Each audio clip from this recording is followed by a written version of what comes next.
What's up everybody, this is Danny, and today I've teamed up with LG to show you my brand new OLED media setup tour with a little bit of a hypebeast twist. I've been working on this for a long time, so I can't wait to show this to you. I wanted to keep it clean and modern, but also super comfortable, and I also wanted to incorporate sneakers because I love sneakers just a little too much. So here's my setup for 2019.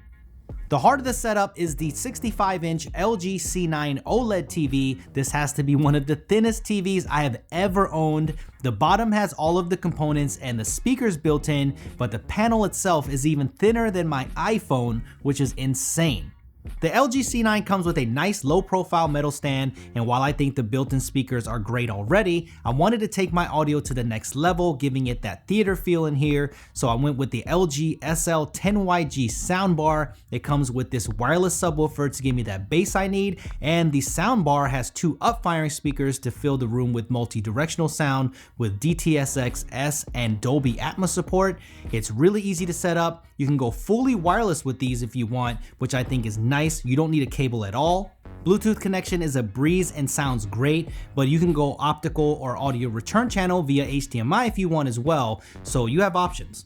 Plus it has Google Assistant built in, so by voice I can play all of my favorite music while I'm editing, so this has taken my office to the next level. I love LG OLED TVs because the picture quality, it's incredible. I personally love OLED because you get those perfect inky blacks, because unlike LCD TVs, every pixel can be individually controlled, so those dark scenes are fantastic. The colors pop. It's just so vibrant. It's a joy to watch whatever on here. So whether I'm catching up on some YouTube videos or watching a movie, the experience is top notch with Dolby Vision, HDR10, and Technicolor support. I can watch these movies as the filmmaker or director wanted them to be seen. This is my second LG OLED and I love my last one, but I think there are a few key improvements on the 2019 models that make a huge difference to the user experience. LG is one of the first TV manufacturers to ship with HDMI 2.1, so it makes a huge difference with gaming on consoles like the Xbox One X. It allows for variable refresh rate, so it's very similar to Nvidia's G-Sync or AMD's FreeSync. 12.9 millisecond input lag with a 1 millisecond response time, and HDR support really makes this a great gaming experience. On the last generation, I didn't recommend buying an OLED TV for gaming, but the 2019 models is a definite go with HDMI 2.1. It is a big deal, it is the future, so I'll be talking a lot more about HDMI 2.1 in the full review coming up with nice features like enhanced audio return channel. So if you pick one of these up, you'll be future-proofing your TV purchase. So if you don't know, I'm a huge smart home guy, so having AI built into the LG C9 is very important. So I get a choice of either Google Assistant or Amazon Alexa. They are both here, so I think LG is one of the first to ship with both working. So after signing into Google on the TV, I was able to control the temperature in here with my smart thermostat. I was able to change all of my smart lighting. I was able to do all of my routines, all through this button right here on the remote. One of my favorite things is just switching between apps with voice instead of searching for it. I often ask to change to Netflix or to YouTube, or going between that and Hulu. It's just so much easier to do it by voice. It's super fast and convenient. But the soundbar has far-field mics and Google Assistant built in, so I set up a routine when I want to play the Xbox just to say one command. The TV switches to HDMI 4, the smart lights turn to green to match that mood, and all of my blinds close with my smart blinds to darken it up in here, so I have this place hooked up with voice commands. I love the experience overall, the easy to use WebOS interface. The remote has a pointer on it, so I always find it to be easier than most other TV interfaces. You know exactly where to click. The great picture quality is a given, of course the built-in AI, but also for Apple fans, AirPlay 2 support. What that means is if you're a Mac or iPhone user, you'll be able to cast your content to the TV without any Apple TV attached, and you'll be able to access all of your movies and everything that you purchase through Apple on the TV as well, so you might as well save money on that Apple TV. I'm going to cover a lot more on this TV on the full review, so stay tuned for that, but I'm going to leave a link down below for you so you can check out more information on the LG C9, and also check those links for updated prices because you never know when these things will go on sale. The media console here is the BDI Ola. I showed this in a previous media setup tour. I still think this is one of the cleanest consoles out there. It's modern with the white top and the black glass combo. It has subtle curves. If you want to see more about this BDI Ola, I will leave a link for you. In the center portion, I have the white PS4 Pro, and on the bottom, I have the Xbox One X. And on the left side of the cabinet, I have my Nintendo Switch. I have some sweet dbrand skins on it to give it that custom look, the Pro Controller, and of course the Mario dock. On the right side, I have some retro consoles, the NES and the Super Nintendo Classic. I need to hack these up and get a ton of games on here. I still haven't done that yet. The smart lighting I'm using here is the more affordable ones from Sangled. I just did a video on these, half the price or less of the bigger competitors, but they work well. You can see that these are multicolor. I can change the lights to whatever color I want. I can control them right through the app or by voice. You just saw that working earlier. They might not have all of the features that the flagship bulbs have, but they definitely get the job done. On the last tour, there was a couch here, but I told you I was gonna replace it with theater seating because I wanted to give this place more of a theater or a media vibe. And the problem with theater seating is most of them don't look very modern. They're big and bulky, but I think I found the perfect ones. These are by Valencia Theater Seating. This one in particular is the Zurich model, a part of their Premier series. And these look very, very modern. They're really comfortable and I'm in love with them.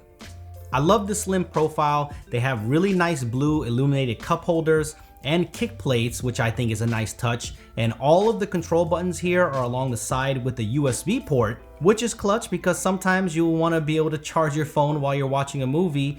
This Italian Nappa leather is really nice. It's really high quality, you can feel that. Also, can't go wrong with this quilted diamond stitching. I think this gives it a really, really nice look, really luxurious. I'm just gonna show you because I'm able to relax and look at how far this goes back. And the gap between this and the wall is really not very far. You can see how it blinds behind me. And we just keep going and going.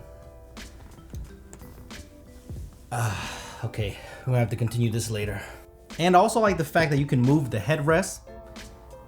I can get that perfect position. The movie experience now is elevated. These seats are a go. So I'm gonna do more on these on the full tour, but yeah, these seats, top notch. So finally, the sneaker portion of the tour, and I have some neons here that I think accentuate the room really well. The first one I have is the Sean Wotherspoon Air Max 197 combo, which I think is my favorite out of the two, but I also have the classic Jordan 1 neon here, which is also pretty cool. So let me know which one that you like better in the comments below.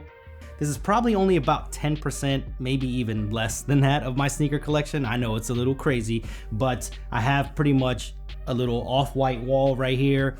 I mean, some people like off-white, some people don't, but I think the 10 series collection is probably some of the best sneaker collabs out there. So some of my favorite pairs here, probably the Air Force Ones here, these Blazers. Man, I love the colorway on these. These are the Air Max 90s, which that cone blue color, can't go wrong with this one. I also have another pair of 90s right here, Desert Orb. Some people love these more. Let me know which one you like better. You can't really go wrong with the 97s either, the Mentas or the Serena Williams. Which one would you pick? The second portion of the wall is more of the Jordan 1 collection. I have a lot more than these, but the shadows I think are kind of slept on. The Homage to Home I really like as well. It's got the bread colors on one side, Chicago colors on the other side, with some leather laces. They look super fire. Of course, you can't forget these. These are also classic. I know Off-White probably belongs over there, but I really love the UNCs. These are probably one of my favorite pairs. Travis Scott 4s.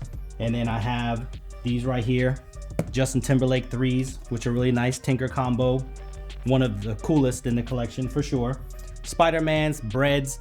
So can't go wrong with Jordan. So if any of you can name this pair right here, kudos to you. And then here are the Sean Witherspoons that I talked about earlier. I think this is one of the best mashup combos that are out there. Really great summer shoe. And here are some Yeezy full reflective Statics. I really like these. I wear my regular pair of Statics, so I don't wear these. These actually sit here because these things are worth a fortune. Another pair of Yeezys right here. So they always kind of rotate through the collection. Got some 4Ds right here. Really love the way that the 4D sole looks. Love how they are 3D printed. BBC collection, Pharrell NMDs. These are the plaid ones. They came in green as well. And then Nike React. I really like these. I think it's one of the first Epic Reacts to come out.